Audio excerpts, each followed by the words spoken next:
Thank you so much for joining us for our virtual story time for the month of April. Yes.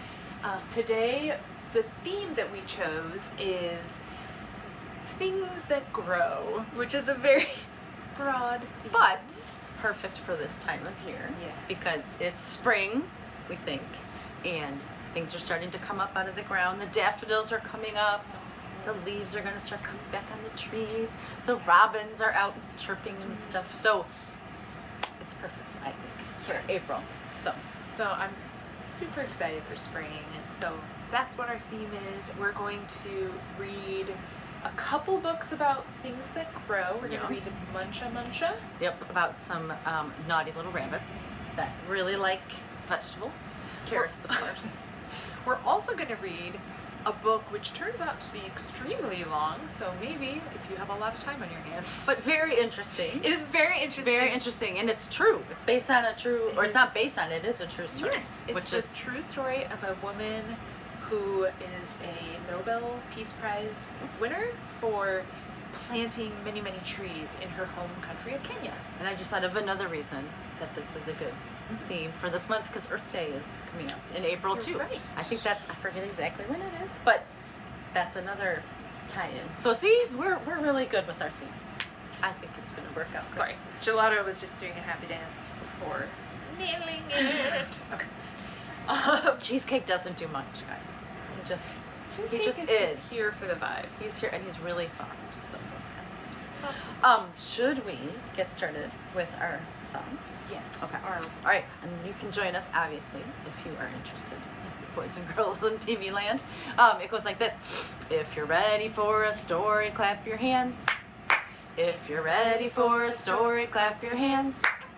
If you're ready for a story, if you're ready for a story, if you're ready for a story, clap your hands.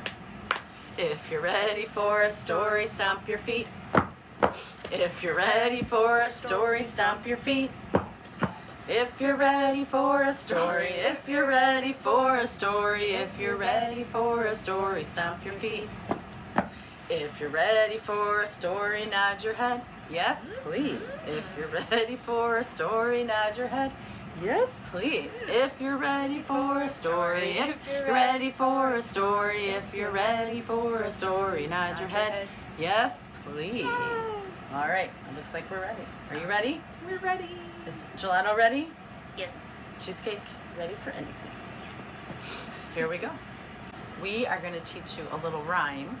We just learned it ourselves, as a matter of fact. But it's got some springtime characters in it, and it goes like this.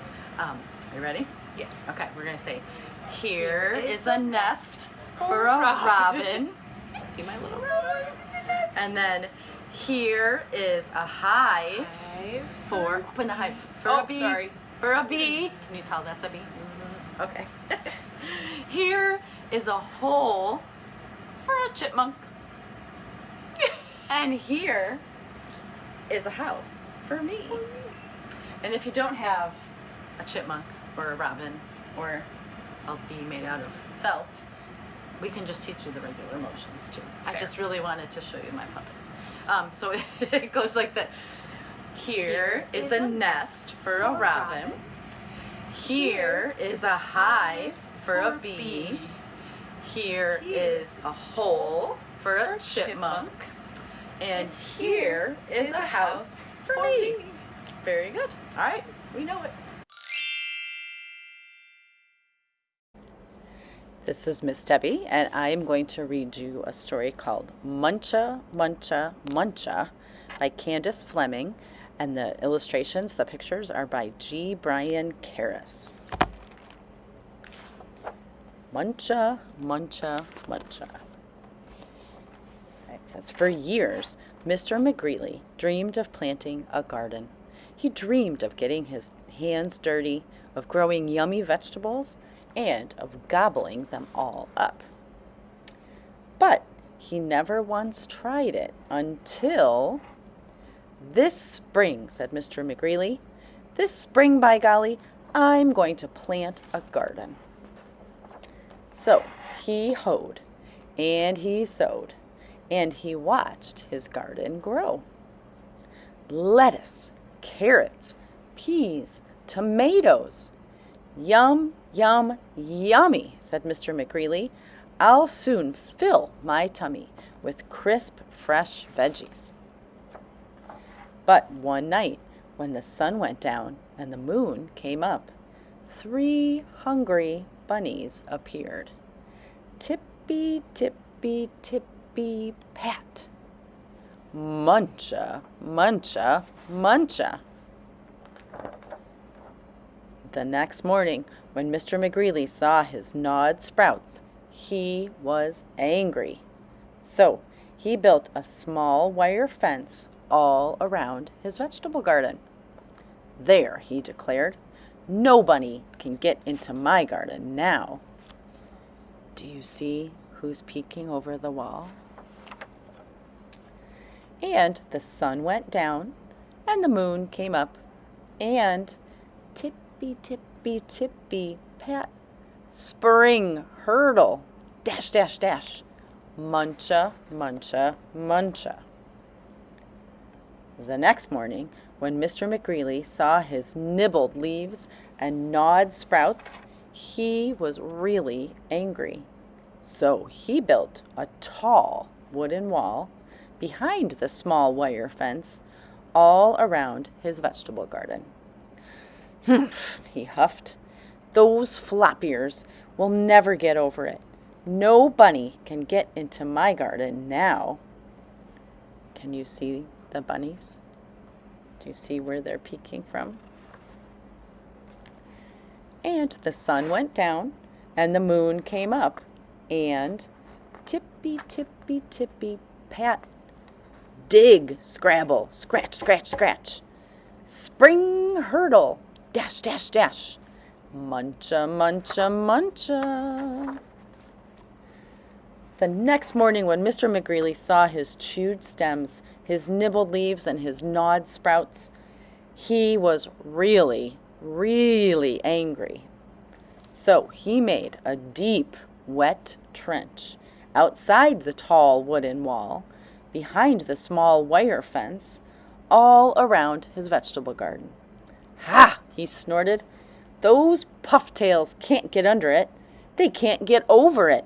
No bunny can get into my garden now.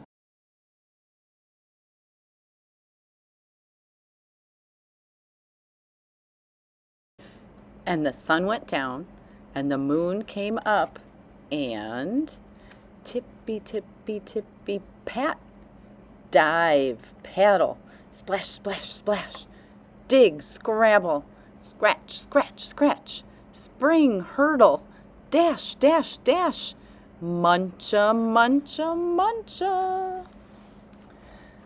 The next morning, when Mr. McGreely saw his chomped blossoms, his chewed stems, his nibbled leaves, and his gnawed sprouts, he was furious. So he hammered and blocked, sawed and stacked, drilled and filled, and trapped and locked. And he built a huge, enormous thing before the deep, wet trench, outside the tall wooden wall, behind the small wire fence, all around his vegetable garden. I've outsmarted these twitch whiskers for sure, he exclaimed. They can't get through it, they can't get under it, and they can't get over it. No bunny, no way, no how can get into my vegetable garden now. Do you think that's true? Let's see. And the sun went down, and the moon came up, and tippy, tippy, tippy, stop. The 3 hungry bunnies looked and smelled and touched the huge, enormous thing before them, and tippy, tippy, tippy, pat, the bunnies hopped away. The next morning, when Mr. McGreely saw his untouched vegetables, he was happy. I beat the bunnies, he whooped, and he did a jiggly, wiggly victory dance. Then he climbed over, jumped across, squeezed between, and crawled under until he reached his vegetable garden. Ah, sighed Mr. McGreeley, at last. Smacking his lips, he picked and pulled up lettuce, carrots, peas, tomatoes, and with his basket overflowing, he reached inside for something yummy. Did you happen to notice anything about the basket? Muncha, muncha, muncha. Oh, those bunnies. And then the last page, look, he's just letting them have some carrots. The end. Right, so I'm going to teach Miss Debbie. Oh, by the way, I'm Miss Lucy Rose. And I'm Miss Debbie. I'm going to teach Miss Debbie this song that I remember doing when I was a kid, where we take a scarf and we're going to pretend that our scarf is a seed that grows and grows and grows into a beautiful flower. That's cool. So I have a green scarf because I'm wearing green, and I got Miss Debbie this purple scarf. Because I needed some color. You needed some I color, did. and beautiful purple felt like It looks like felt crocuses. like you. Crocuses. Yes. So- Or violets. Or violets. Yes. Anyway, so Get around to me. So we're gonna start off by take your scarf, and if at home you're watching this and maybe you don't have a scarf, you could use a cloth napkin, you could use a washcloth, you could use a Kleenex. Kleenex Clean. or a paper towel. Kleenex. Yes. Don't use one you sneezed in. Yes. But those would all work to do this. All right. So you're gonna wad your scarf up into a little tight ball, and we're gonna pretend that our tight little ball is a seed. All right. A little seed for me to grow. A little earth to make it grow. So we're adding, pretend like you're adding dirt and you're packing it into the soil and you're pressing it down in the ground. Yes, perfect. I like that. All right. So now a little sun. We're pretending that our hand is the sun. A little shower. Some rain is falling on our seed because plants need water and sun. Indeed they do. A little wait. Look at our watch. Ooh, how long do we have to wait? It's taking forever. And then a flower. Oh.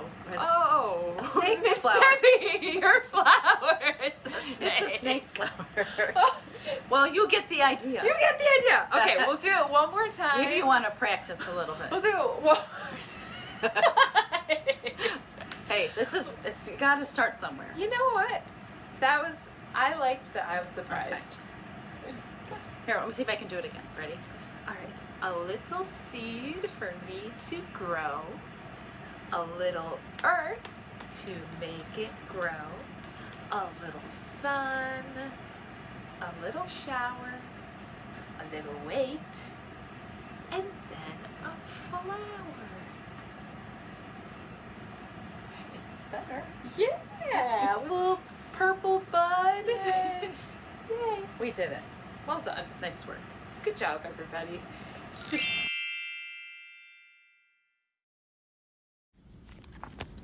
This book is called Seeds of Change. It was written by Jen Cullerton Johnson, and it was illustrated by Sonia Lynn Sadler. Come, Wangari's mother called. She beckoned her young daughter over to a tall tree with a wide, smooth trunk and a crown of green, oval leaves. Feel, her mother whispered. Wangari spread her small hands over the tree's trunk. She smoothed her fingers over the rough bark. This is the mugumo, her mother said. It is home to many. It feeds many, too. She snapped off a wild fig from a low branch and gave it to her daughter. Wangari ate the delicious fruit. just as geckos and elephants did. High in the tree, birds chirped in their nests. The branches bounced with jumping monkeys. Our people, the Kikuyu of Kenya, believe that our ancestors rest in the tree's shade, her mother explained.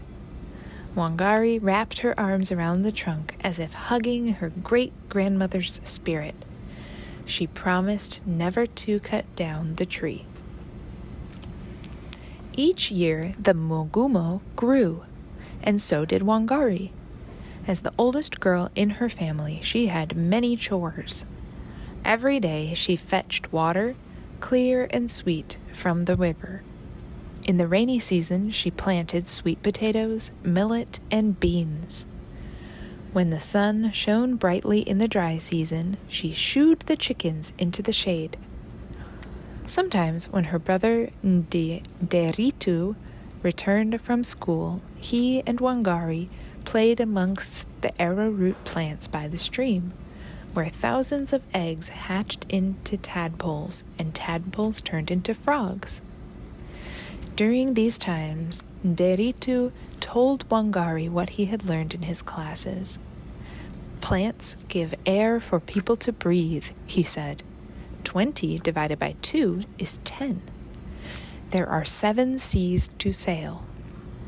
Wangari listened, as still as a tree, but her mind swirled with curiosity like the currents in the stream. Even though she knew few Kikuyu girls who could read, Wangari dreamed of going to school and learning just like her brother. I must go to school, she told him. You will, he promised. Nderitu talked to their parents. Why doesn't Wangari go to school? He asked. Wangari's parents knew she was smart and a hard worker. Although it was unusual for a girl to be educated, they decided to send her to school. They knew she would not disappoint them. After some time to arrange for fees and supplies, Wangari's mother came to her. You are going to school, she told her daughter. Wangari grinned widely and hugged her mother. Thank you, she cried. I will make you proud. Wangari walked the long road to a one-room schoolhouse with walls made of mud, a floor of dirt, and a roof of tin. In time, she learned to copy her letters and trace numbers. Wangari's letters soon made words, and her words made sentences. She learned how numbers could be added and subtracted, multiplied and divided. Animals and plants, she discovered, were like human beings in many ways. They needed air, water, and nourishment, too. When Wangari finished elementary school, she was 11 years old. Her mind was like a seed rooted in rich soil ready to grow.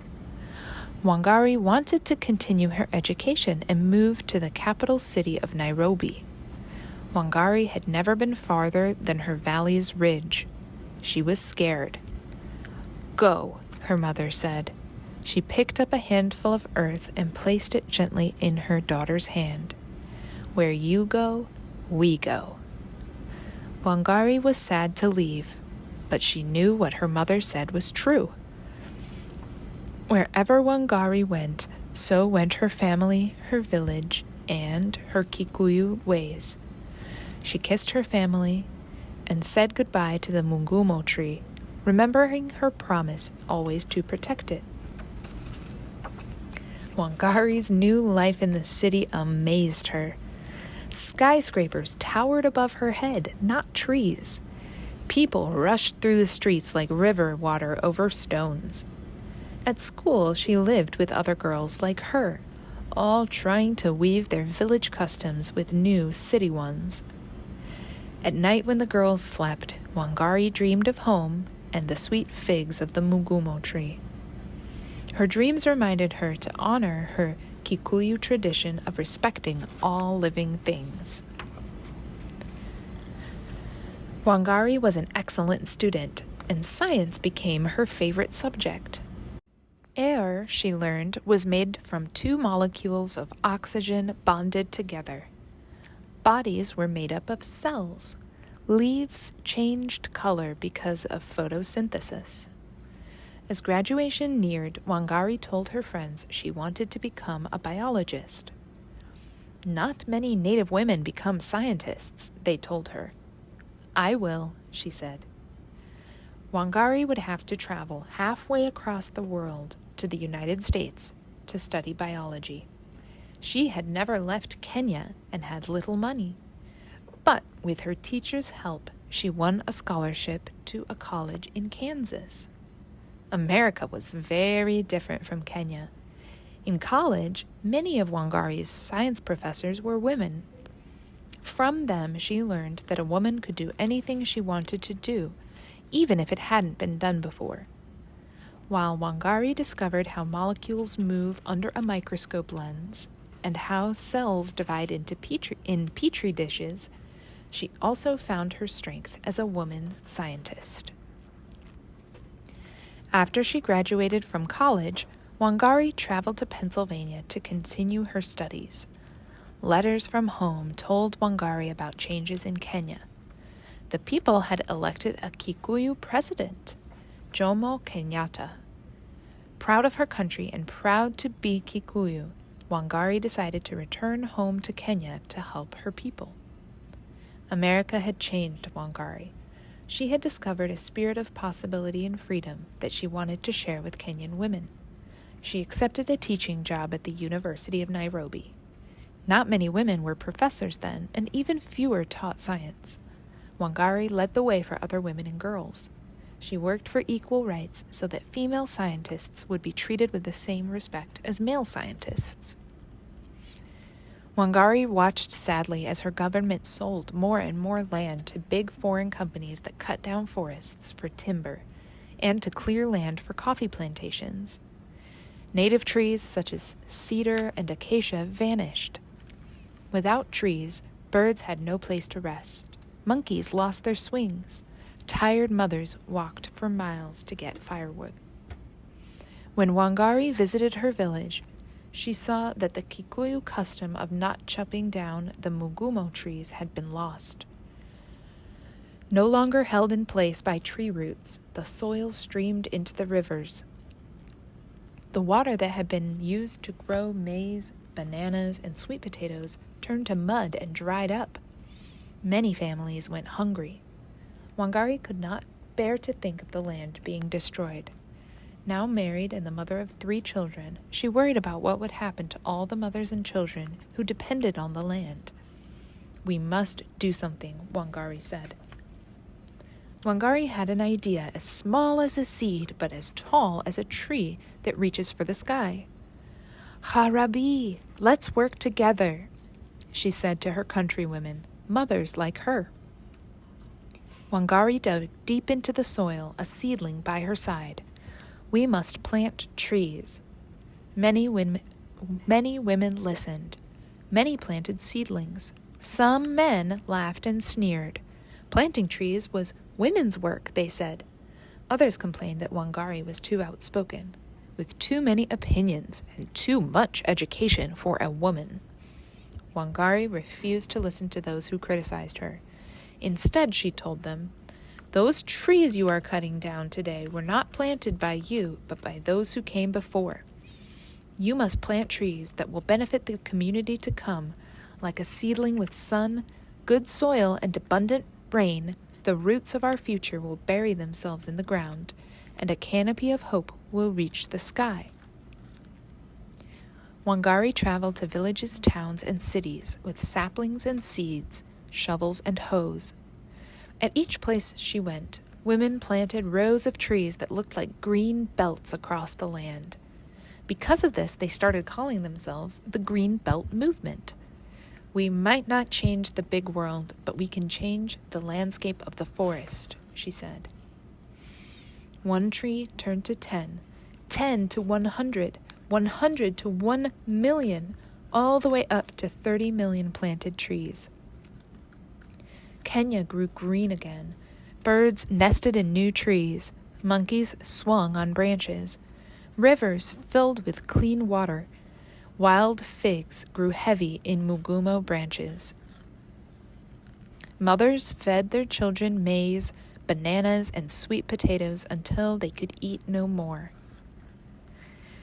As the green belts moved farther across Kenya, powerful voices rose up against Wangari's movement.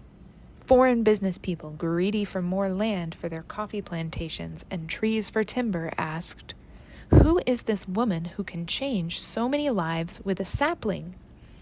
Why should we give up our land and profits for trees?"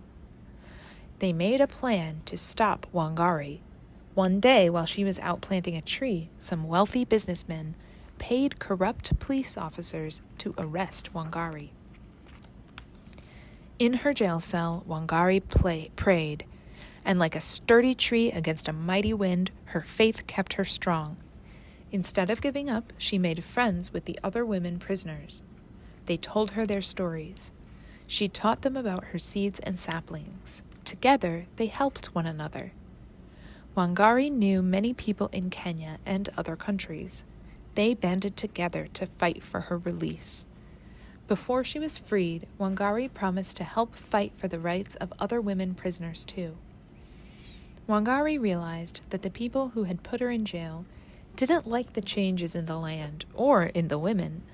The people in charge of big companies wanted to keep the land for themselves, and the government was frightened of too many advances made by women. If she wanted to help save her country and country women, Wangari would have to go out into the world to spread her message. She would have to leave her home once more. Wangari began to travel, telling her story to teachers, presidents, farmers, ambassadors, and school children all over the world. She dug in the dirt, planted seedlings, and spoke about women's rights. With everyone she met, she shared the seeds of change. In time, Kenya changed. More people listened to Wangari's message, calling her the Mama Miti, Mother of Trees. They wanted her to lead them into Kenya's new democracy. Wangari was elected to Kenya's parliament and became Minister of the Environment. Still, she did not stop planting trees. In 2004, Wangari won the most prestigious peace prize in the world, the Nobel Peace Prize. It had never before been awarded to an African woman or an environmentalist. Standing in front of an audience of people from around the world, far from her village, Wangari remembered her girlhood lesson of the Mugumo. She understood that persistence, patience, and commitment to an idea as small as a seed, but as tall as a tree that reaches for the sky, must be planted in every child's heart. Young people, you are our hope and our future, she said. Then, as she had done so many times before, Wangari planted a tree. Wangari Maathai won the Nobel Peace Prize in 2004 at the age of 64. Today, she is still active, planting trees and promoting the rights of women and children. She lives in Kenya with memories of her mother's teaching about the Mugumo. The Green Belt movement that Wangari started in 1977 has spread around the world, teaching people to take care of the environment by planting trees, recycling, and seeking alternative energy sources. Wangari says, "Through the Green Belt movement, we have helped young people get involved in environmental activities. We have tried to instill in them the idea that protecting the environment is not just a pleasure, but also a duty."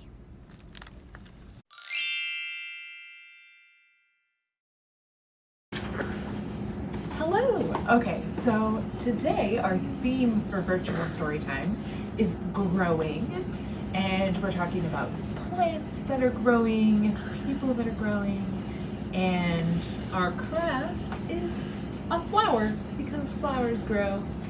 And I'm going to teach you how to make a beautiful spring flower out of some colored paper. All you're going to need is paper. I have colored paper, but you could color your own paper or whatever you want to do. You could paint it. I also have a glue stick, a pencil just in case, some scissors, and that's really all you need. So to start off, I'm going to trace my glue stick to get a perfect circle. This is going to be the center of my flower.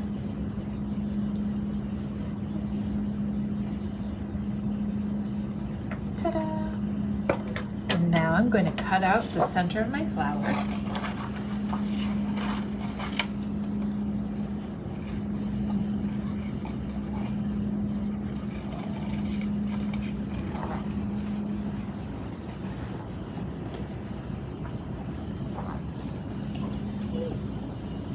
All right, there it is, so beautiful. Okay, so now for the petals, I'm going to be cutting lots of little strips of paper. So I'm going to draw a line down the middle of my paper because I don't need all of it. I just need some of my paper.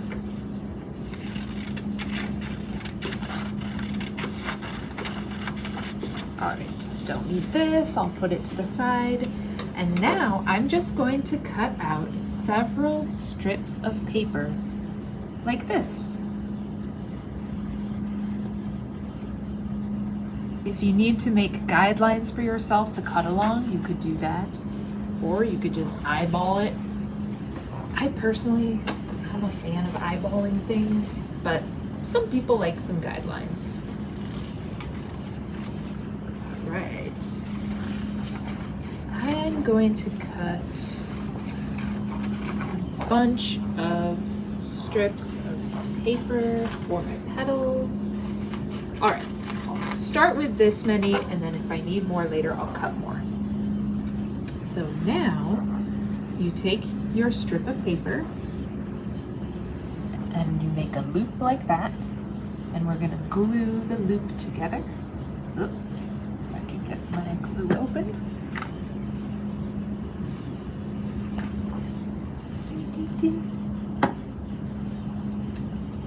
Gluing my loops together. This is going to be one of my petals. And ooh.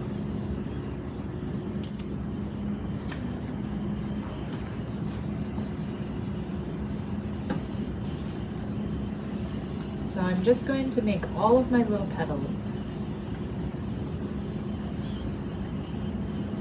Put them to the side.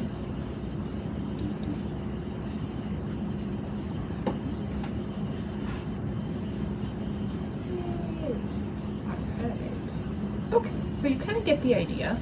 And then I'm going to glue my petals onto the center of my flower. So I'm covering the center of my flower in glue. My fingers are getting very gluey from this. And I'm gonna glue them on. Whoops. Okay. You'll start to see how my flower is gonna come together pretty soon.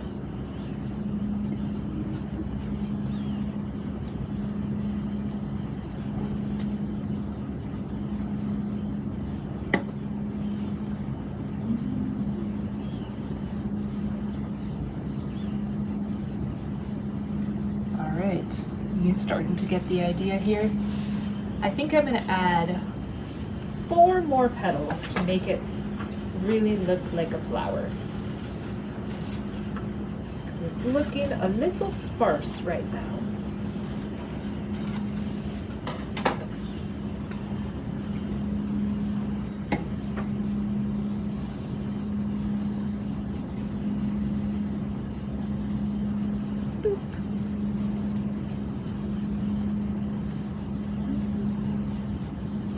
Maybe while you're making your craft, you can think about what kind of flowers you're excited to see this spring.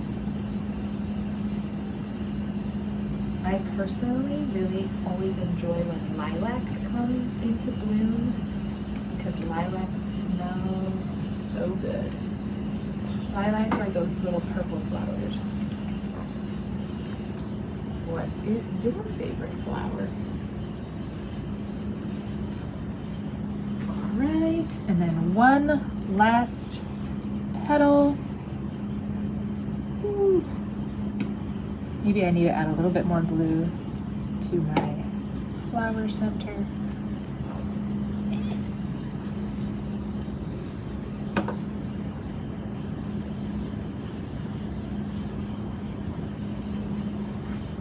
Alrighty. I'm excited to see my beautiful flower. Oh, look, there it is. Yay. Okay, now that we have our beautiful flower, we need a leaf. Or we could do an entire stem for my flower. I think I'm gonna do that. I'm gonna cut a long strip out of my green paper for the stem. And I'm also going to draw a leaf shape. And I'm gonna cut that out as well so that my flower has a leaf.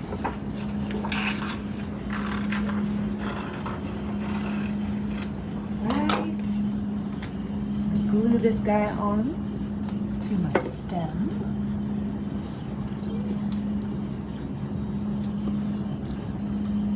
And then I'm going to put some glue on the end of my stem. And I'm adding my flower. Uh-oh, it's coming unglued. Okay. Ta-da! Oh, here's my flower. All right, there you have it. So that concludes our fun little growing thing springtime story time today. We hope you had fun. We're gonna close it out with our goodbye song. Do you have any fun waves that you want to add to our rotation? How do birds wave? Oh, with their With wings? a feather? Yeah, with a feather. Or they with their wings. They have feathers on their wings, but they can wave with their feathers. Shall we do that today? Yes, Okay. I like that. All right, we'll save it for the last first. Okay. Okay. And then we'll do regular. Yes. All right, so here we go.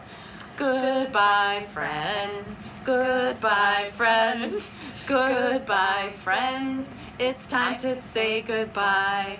And then birds. Birds? Let's do the birds. Okay. Goodbye, friends. Goodbye, friends. Goodbye, friends. It's time to say goodbye. I don't know. We could do a chipmunk goodbye. What's a chipmunk goodbye? I don't know. Probably like a T-Rex goodbye. Like I'm pretending Goodbye. like I'm nibbling like a little nut. I'm gonna do that too. I'm gonna do this, and then I'm just gonna. Or like I'm wiping my whiskers. I don't know what We're chipmunks workshopping do. it. We're workshopping it. Here we go. We'll just make it up as we go. Goodbye, friends. Goodbye, friends. Goodbye, friends. It's time to say goodbye. Maybe we should have stopped with the bird. I think we were at a Oh well. Good We stuff. tried. All right. Goodbye. Thanks for coming. Bye, everybody.